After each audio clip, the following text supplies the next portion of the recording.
Hello and welcome to Gaia. In this tutorial I'll take you through creating a terrain with Gaia. So I've opened up Gaia Manager and I'm in the Standard tab. So the first thing I'm going to do is create my terrain and show my stamper. So to do that I'll go Create Terrain, Show Stamper. And what Gaia has done is take these resources for the terrain resources and take these settings and these settings here and created a terrain for me.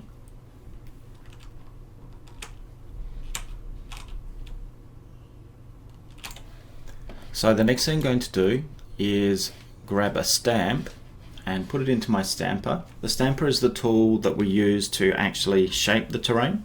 So I'll just pop Gaia Manager out of the road.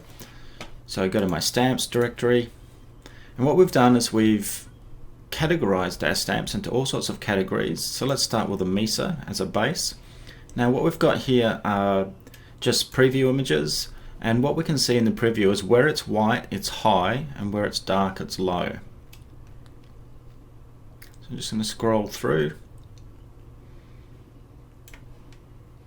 and here's an interesting looking MESA, so I'm going to drop that in. And what Gaia's done now is created a mesh preview of that MESA, and we can, and this is what we call a stamp, and we can disconnect it from the ground so we can lift it up and down. You can see our water simulation here, so this is where water would be shown in this environment. So I'll just go stamp, and this applies that stamp to the terrain. Now we've got a nice cool looking terrain. Looking pretty awesome. And what I'm going to do is maybe add a mountain over here. So go to my mountains, just choose one. This one looks interesting. Drop that in. Turn on my preview because I had it turned off. And the cool thing about stamps is you can put them wherever you like. So I'm going to put this and I'm going to size it. So I'll make it a bit smaller, might make it a bit higher, and I'll rotate it. Then I'll move it over here, drop it down a bit, and then stamp it. So now we've got some mesas, bit of a mountain going over here. Maybe the next thing I'll do is I'll add a river. So to do that, I'll go to my stamper again, I'll turn my preview back on. This time I'll go to our rivers, and I'll just choose one of the rivers that we've done for you already.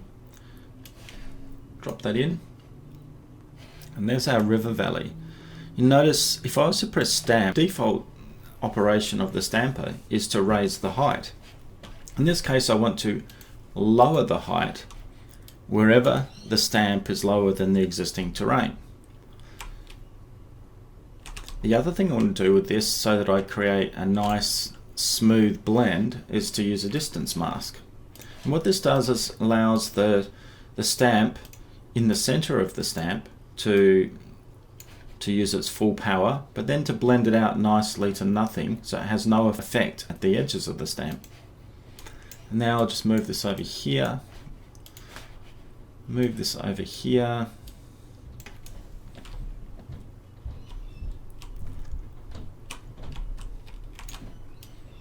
drop it down a bit, and then stamp. Now we've got a river valley in here. If I just undo that, you can see what we had before, and then I'll redo it, and you can see what we've got now.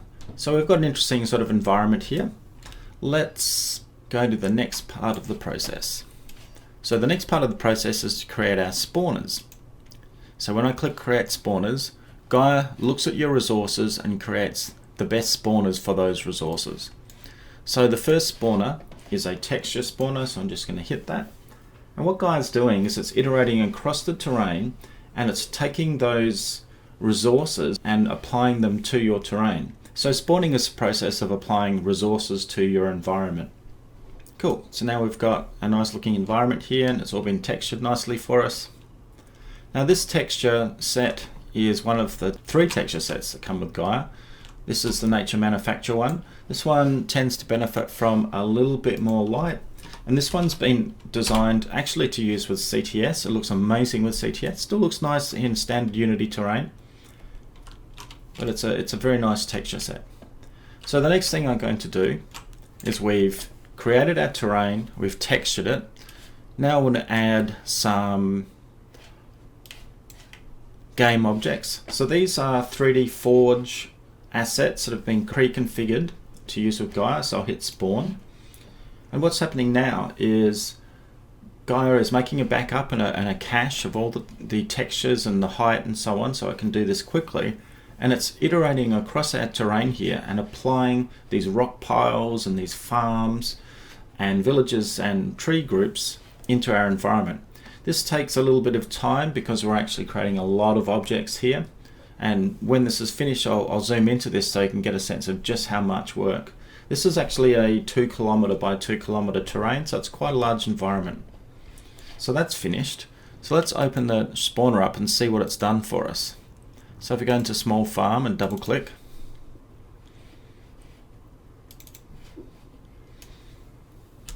so it's applied this farm to the environment here.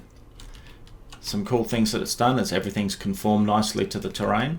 It's actually retextured the environment underneath the farm. It's added some grass because in one of the later steps we'll finish off the grass. And here's another one that's been created. So if you were to do this manually, this would take you a lot of time. But Gaia's just saved all that time. What it's actually done is it's looked at your fitness settings and it's found environments in the terrain that match those settings. And we call that fitness in Gaia. So it looks at a terrain and assesses its fitness for spawning there. So in this case, I have had these farms spawn on fairly flat areas. So we've got our farms. Now let's add some trees. So I'll just zoom out so you can see what's going on here. Go back to our original spot. So I hit spawn. Guys, just put 2,444 trees. Let's add some more because I like trees.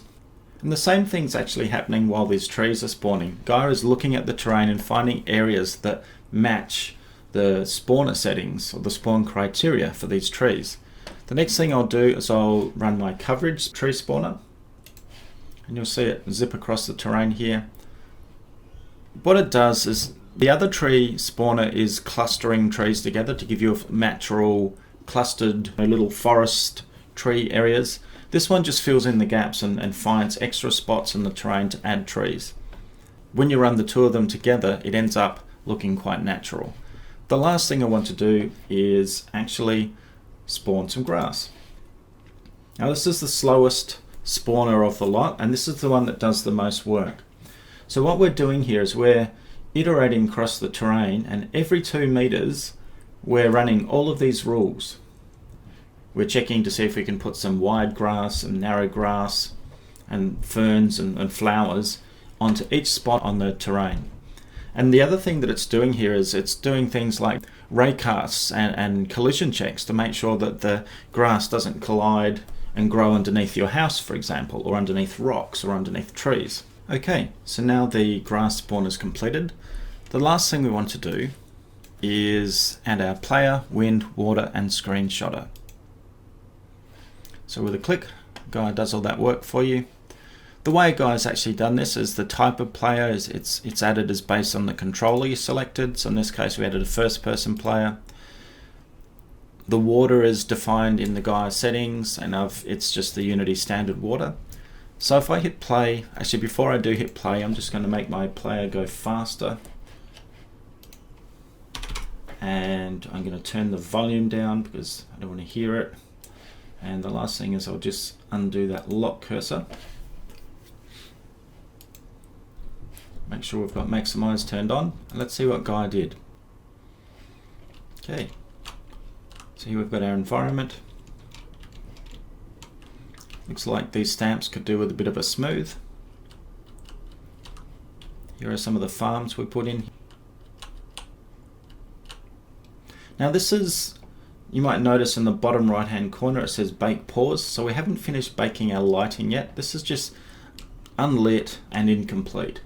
So I'm going to do a couple of little things here. First of all, I'm going to push the detail distance out. Now you don't need to do this, I'm just doing it to show it off and make it look a bit nicer. So I go into my terrain, into settings, and push out my detail distance. So there you go, we've got the grass going out to the distance there. And the next thing I'm going to do is improve the lighting. So I'm going to go to my Gaia extensions menu, procedural worlds, camera and light. And we can do this at real time, at runtime I should say. We'll add our camera effects, let's set our afternoon light, and let's see what we've come up with just a couple of clicks. So now our environment looks a lot nicer. When you take the time to bake your lighting, it'll even look nicer again.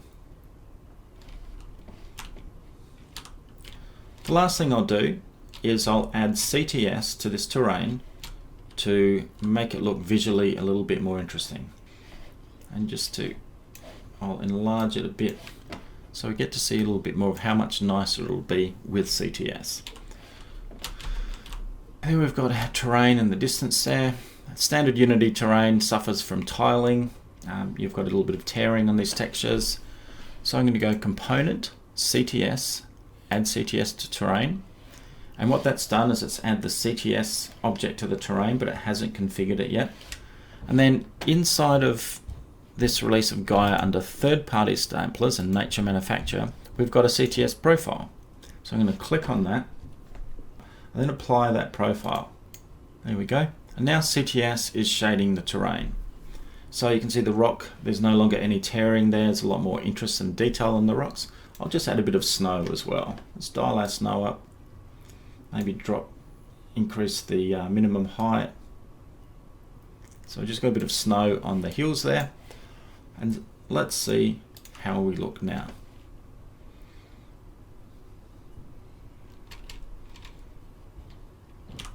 Got some rocks, nice grass.